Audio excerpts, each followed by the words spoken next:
ত্রয়োদশ জাতীয় সংসদ নির্বাচনে নেত্রকোনা ৪, মদন, মোহনগঞ্জ ও খালিয়াজুড়ি আসনে বিএনপি মনোনীত প্রার্থী সাবেক স্বরাষ্ট্র প্রতিমন্ত্রী লুৎফুজ্জামান বাবর বিপুল ভোটের ব্যবধানে বিজয়ী হয়েছেন।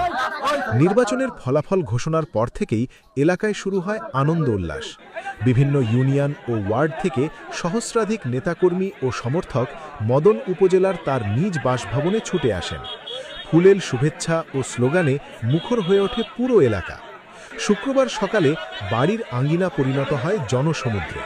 নেতাকর্মীদের ভালোবাসায় সিক্ত হয়ে লুৎফুজ্জামান বাবর বলেন, এই বিজয় নেত্রকোনা ৪ আসনের আপামর জনগণের বিজয়। মহারাবুল আলমিন আল্লাহ সুবহানাহু ওয়া তাআলা লাখ লাখ কোটি কোটি শুকরানা আদায় করছি।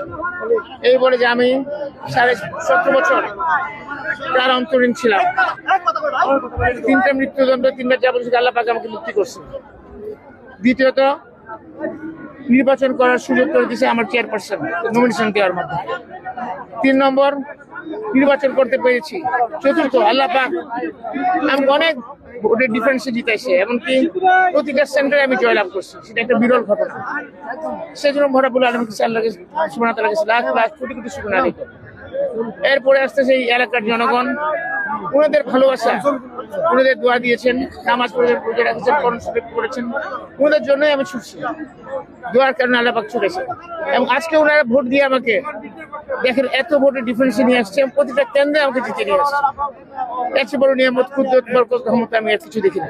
আমি এলাকার উন্নয়ন, কর্মসংস্থান সৃষ্টি ও মাদক ও জুয়া মুক্ত সমাজ গঠনে কাজ করব। এখন আমার কাজ হচ্ছে এই এলাকায় কিভাবে এই কৃতজ্ঞতা শোধ করবো, সেটা হচ্ছে আমার প্রথম কাজ।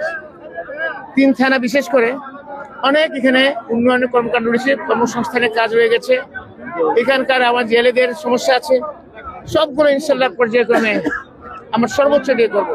দল যদি আমাকে কোনো দায়িত্ব দেয়, তা সততা ও নিষ্ঠার সঙ্গে পালন করব। অতীতেও কখনো কোনো কিছু আমি চাইনি, এখনো কখনোই আমি চাবো না। এটা মহারাবুল আলমিন ডিসাইড করবেন, পাশাপাশি চেয়ারপারসন ডিসাইড করবেন। এটা ওনাদের উপর নির্ধারিত। যদি আমাকে কোনো দায়িত্ব দেওয়া হয়, সেটা আন্তরিকভাবে, নিষ্ঠার সাথে, সততার সাথে আমি পালন করবো, যদি দেওয়া হয়। নির্বাচন কমিশনের ঘোষিত ফলাফলে দেখা যায় 150টি কেন্দ্রে অনুষ্ঠিত ভোটে তিনি 1,60,801 ভোট পেয়ে বিজয়ী হন।